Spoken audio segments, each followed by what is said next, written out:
Hello, and welcome to Moms for Book Liberty, the podcast where a couple of moms fight back against groups trying to control what our kids can read. with each episode focusing on a specific book that has found itself on the chopping block of censorship.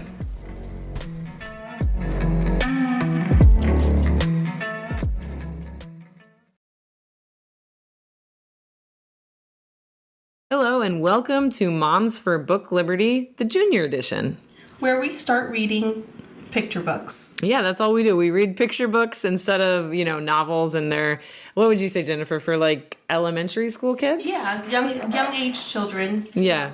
These would be good bedtime stories. Totally. Small 5-minute, 10-minute books. Yeah, and what I love most about it is like this is a book that you can read to kindergartners, but also to like 5th graders. Yeah, I read this one to my 4th and 5th grader, and they really liked it. Yeah. It was a great bedtime story. And if I remember back to when I was in elementary school, I loved, even as like a 10-year-old, still like sitting in a circle on the, circle time rug and having my teacher just like read to me. Yeah, no, kids love that. Yeah. So yeah, the book we're going to read, or not read, but we're going to talk a lot about it today is called Chik, Chak, Shabbat by, who's it by? It's by Mara Rockliff, and it's illustrated by Kirsten Brooker. Awesome. Yeah. So it's a great book, but it's really sad that we have to sit here and do a podcast about like, why are we doing a podcast about this book?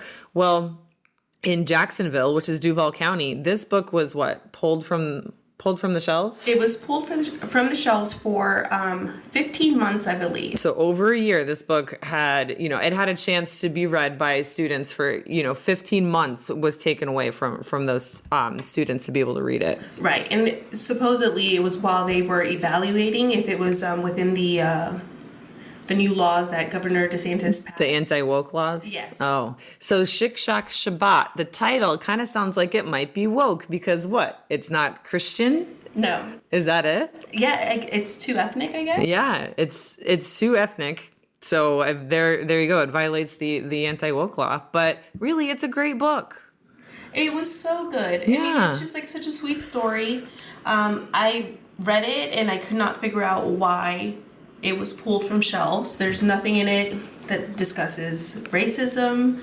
It doesn't discuss nothing that would, set alarm bells for the anti-woke bill. And even if, and we're definitely going to discuss picture books that do discuss racism. Right. But this isn't even one of them. It's about food. Yeah, it's just about delicious food and community and, Yeah, helping your neighbor. Exactly. Yeah. Nothing scandalous. But so this was like one of, I don't know, how many books in the diversity, equity, and inclusion? They removed 179 books from their shelves. Because of DEI, which is diversity, equity, and inclusion, right? Right. Oh my goodness. Yeah, we can't have that on the shelves. We can't have kids, feeling represented in class. That's not a good thing, I guess. That reminds me. So I was on TikTok, of course, and when I was supposed to be, I don't know, cleaning my house or something, but someone sent me this funny TikTok of this guy who's like, I think he goes undercover to Moms for Liberty events, and he just I love him. I think I know what you're talking about. You may have seen this one. So he has this microphone. He's like interviewing Moms for Liberty, and he's just like, so, what's going on in your schools that you're so upset about? And she's like, well, they're trying to teach my kids, about their feelings. And he just looks at her. He's like, their feelings. And she's like, yeah, can you believe that? They even taught my kids the word empathy. And he just like deadpans the camera. I know exactly what you're talking about. Like, how dare they teach your kids about empathy? I'm sorry, how is that a bad word?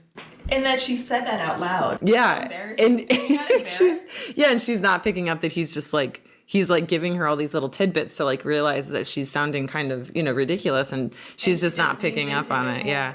But this is the the junior edition. So we encourage kids to listen to this episode. We promise we're going to be on our best behavior. And our kids have a lot of empathy, and I think it's because they read. Yes. Mm-hmm. Yeah. And not just stories that reflect them, but reflect other people. Exactly. And I think that's really important. This was so cute. The story has different cultures coming together. Mm-hmm. There's community helping each other out, caring for others. Mm-hmm. I cannot understand what would take them 15 months to decide. And I think there was so much pressure Right. So Duval is a huge district here in Florida. It's Jacksonville, go Jaguars, whatever. But, there was so much pressure on the decision on Duval Public Schools decision to like take these books out of schools. And so much pressure that our governor and the education guy, what's his name? Oh, gosh. Dan, I don't know. no. I'm not good with names. Well, the head education guy, I'll remember it later. But anyway, they had to give a interview or basically release a statement saying what happened. So, and then you can go to this website. Was it PEN America? Oh yeah, Manny Diaz Jr. Yeah. So the commissioner for education in the state of Florida had to release a statement basically saying, now calm down, this isn't true. And basically gaslighting people and saying, well, you're just believing the first thing you hear. And so PEN America, was that the website? Yes, PEN America has this whole website of they're, debunking everything that they're saying. Is this, they said this, how true is this? Right. And so, it's a little bit true, or it's not at all true, or whatever. But, and they actually, DeSantis put out a whole fact check, trying to fact check what PEN America was calling them out on. No. Yeah. It was he fact checked them for fact checking him. Yes. Hold on, this is getting too confusing. It's a book, guys. Shouldn't we be spending our time and our money and our resources on things that are important and that matter, like protecting our students from actual dangers, which we won't get into because this is the junior edition. Right. But yeah, it's a huge waste of time.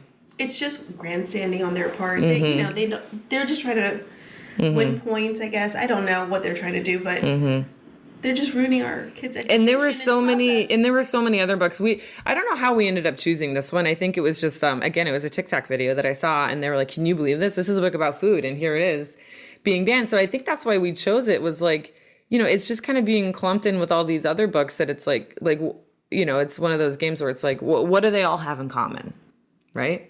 And I can't find one single commonality, but what I can find is what they don't have in common, right? And it's not white. That's pretty much it. It's not heterosexual. It's not Christian. I think, if it's a book that sort of veers away from those things, then it's got a red flag on it. Right. So it's an immediate red flag for them. Yeah. But, it is back on the shelves in Duval, right? After 15 months. 15 months. And pressure from the community. And TikTok. Thank you, TikTok. But, I just can't stop thinking about, just imagine, just a Jewish elementary school student who I'm sure heard of this somehow, right? What do you think they think, or how do you think they feel about a book about, their religion and their culture and their identity? How do you think they feel about this book being banned for 15 months? Oh, I'm sure they feel, already the Jewish community faces so much racism. Not racism. Discrimination. Yeah. Thank you. And that's just one more way to discriminate against them. Yeah. Yeah.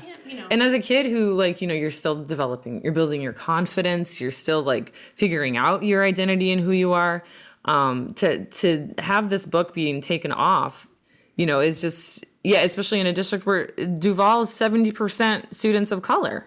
Right.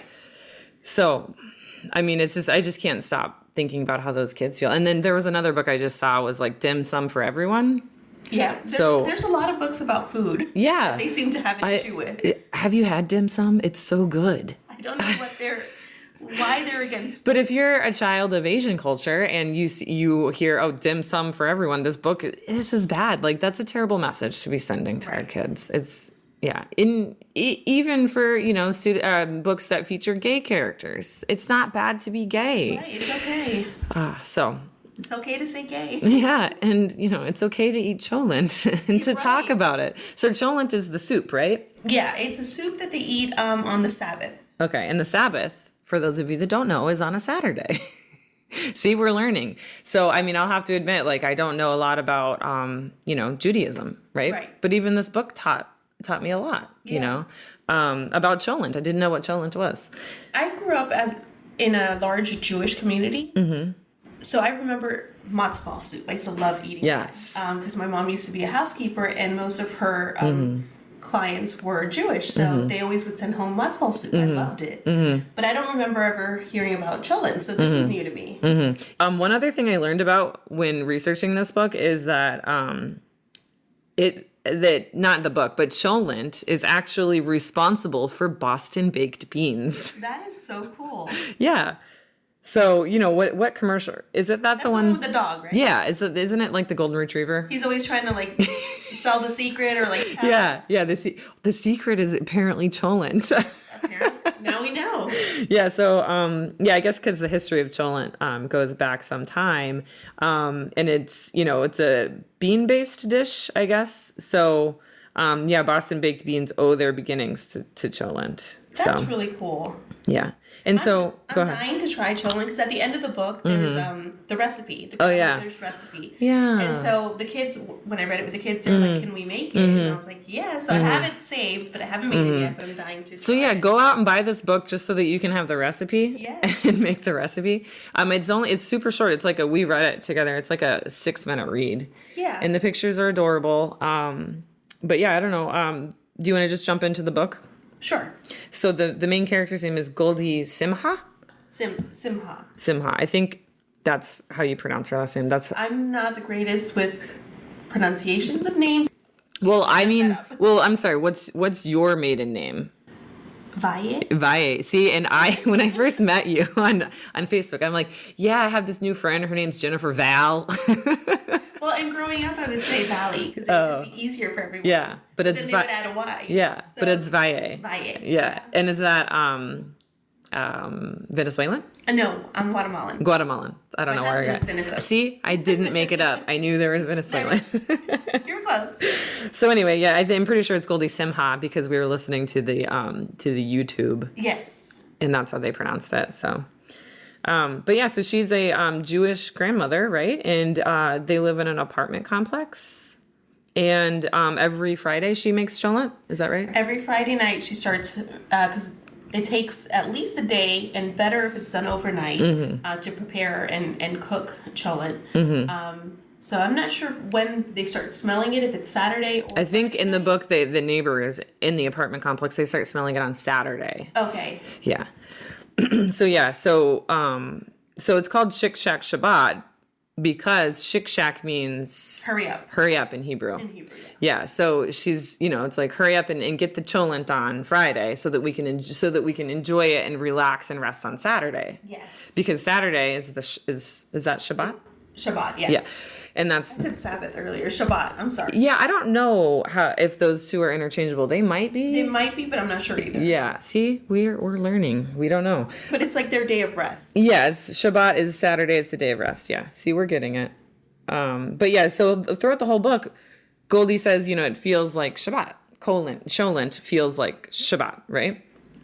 And then all the neighbors show up on Saturday to eat. Yeah, usually. Yeah. So usually they show every Saturday. So that's so cool. It's like this little, apartment family. But then, I'm sorry. No, it's okay. I just think I almost like want to live in an area where your neighbors come over for dinner. And it's nice because I have a neighbor like that. For Easter, they put out Easter eggs for our kids. That is send me a text, let them know. They cut my grass. Yeah. They're just the sweetest people. And it's not all our neighbors. It's just these specific neighbors. Yeah. But we adore them. Like, the kids are like, those are like our grandparents. We adore. So that's nice to have. Yeah, I feel like it changed over COVID, though, unfortunately. Because, our neighbor, we had a holiday or a party for every holiday. So, the last big party we had was, he's fine. We have Jennifer's pit bull here named Dallas, and he just wants me to give him some scratches. So that's what I'm doing. So if you hear click clap, that's him. That's okay. But anyway, we had a St. Patrick's Day party and then COVID. So then it was so maybe we'll start getting back into it. Well, I'll have my husband make pizza for everyone. You have the perfect street for block parties. Yeah, too. We should do that. Would be so fun. And they would all be down. They love it. They love our Pride Progress flag too. That's how you know they're good neighbors. Oh, that's good. Yeah. But if they still talk to you with a Pride Progress flag, that's how you know they're good. But anyway, so what happens? I think Goldie gets sick, right?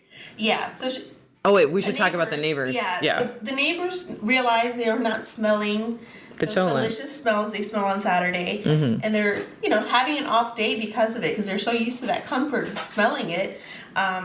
So everything's going awry for them, and they're like, "What is going on?"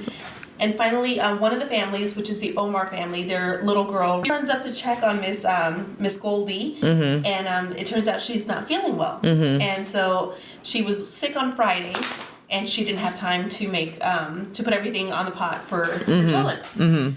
So I think she runs down, and like the news spreads that she's not feeling good, and there's no Cholent, and so. Then they all just start to bring stuff, right? Yeah, they all decided to bring stuff. So I just love how the book even describes like each neighbor. So there's Tommy. Tommy. I can't read Jennifer's handwriting. I left an M off. Yeah. Okay, so it's Tommy Santiago, and he's a tuba player, which I think is fun. And they show pictures of him playing his tuba. And so he brings rice and beans. Yes. And then there's Senora Belagari. Belagali? Belagali. I don't know how. Sorry, forgive us. But when she was reading the book, it sounded like she said Belagali. Oh, you might be right. But I think it's spelled in a way that's you're not sure what the pronunciation is. But she brings tomato pizza, and then Mr. Moon brings his Korean barley tea, right? And I just like how Mr. Moon is writing a romance novel in this book. A romance novel.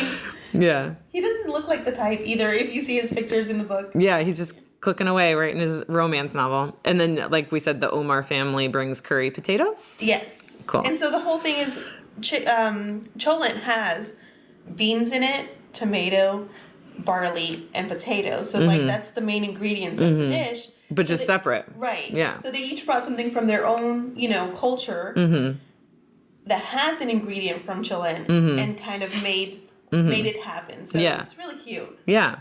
And then she said, she says, or what do they say? They say, sorry, Dallas. Dallas just wants a hug. They say like, oh, sorry, this isn't like real Cholent. Yeah. And she's like, no, it tastes like, or it smells like Shabbat to me or something like that. Feels.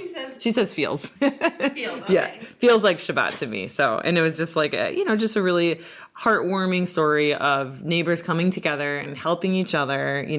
They were worried about Goldie and they went to check on her. And when they found out she needed help, they all, work together to bring, meaningful recipes from their own culture. Yeah, and it's just beautiful to see different cultures getting along. I mean, obviously getting along, but, having that community. More than just getting along, like having relationship. Yes. Yeah. They're like a family. Yeah. Yeah. Because she didn't have family there. So that was, exactly. who she spent her Shabbat with. Yeah.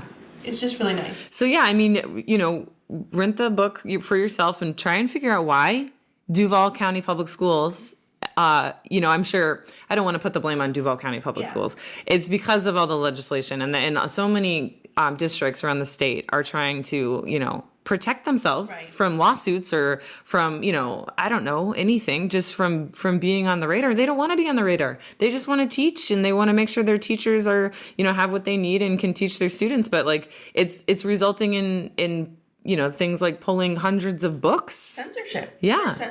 They are self-censoring to stay out of trouble. And I'm sure that's what their legal advisors are telling them to do. And so, so this is not, against Duval County Public Schools, but at some point we are going to have to start fighting back. Yeah. Because this is ridiculous. Yeah, we can't. And, I think it's because people were fighting back and were like, hey, why are these... This is ridiculous. That they came back. Otherwise, they might have just never made it back on the shelf. And we're going to put all these resources in our show notes so that you can read them for yourselves and you can look at the list of 179 books. Yes. And then 22 of those were flagged as like really bad because they had to deal with what they dealt with LGBTQ, right? And racism. Yeah. Yeah. So we're really happy to bring this book to you on such a special day. Today starts National Library Week, and Unite Against Book Bans has left today as Right to Read Day. Oh, so nice. It has a call to action. Things that we could do is check out and read a challenge book. Make a plan to attend your library and school board meetings. Which you do. You do a great job of attending school board meetings, which, I mean, all power to you. But it's really important to attend those school board meetings, yeah. Because otherwise you'll have people saying that your voice doesn't matter. So the more people show up, the better. The other thing is you can write a letter. Submit a letter to the editor of the local newspaper or to your elected officials. Well, yeah, those are some really good action items, for sure. And it definitely, like I said, you can check out Chik, Chak, Shabbat, which is also considered a banned book because it was put out 15 taken off the months. shelf. Yeah, that's Over long a time. year to be out of circulation. That's like a badge of honor. Yeah. So yeah, hopefully this book, gets some popularity too. And, but is like, seriously, go out and just buy it. Yeah. I mean, think it's not like, that much. It's like $6. I think, Yeah. on Amazon. Yeah. And just buy it for the recipe at the very least. Just for the recipe. So yeah, we're super excited to be able to read this book on National Right to Read Day. Yes. And that's all week American Library Association is doing something, and Monday is just National Right to Read Day. I'm not sure if they're doing something all week. Mm-hmm. I'm sure they are because they're going to celebrate, National Library Week. Oh, okay, that's right. Support your librarians, support your Yeah. school librarians and media specialists. Go see their super cool displays that they work so hard on. I know our children's library, always has such an awesome display in the children's. They do a great job. Yeah. But yeah, aren't they also going to release the 2022 list of top 10 banned books? So the American Library Association is going to release the top 10 most challenged books of 2022. Most challenged today. books. So it should be out. okay, cool. So yeah, go look So for that. so check out that list, buy all the books because we'll probably cover it on our podcast. Yeah, probably. All right, sounds good. Well, thank you so much for listening. And remember, they can't take books away from you if You've already read it.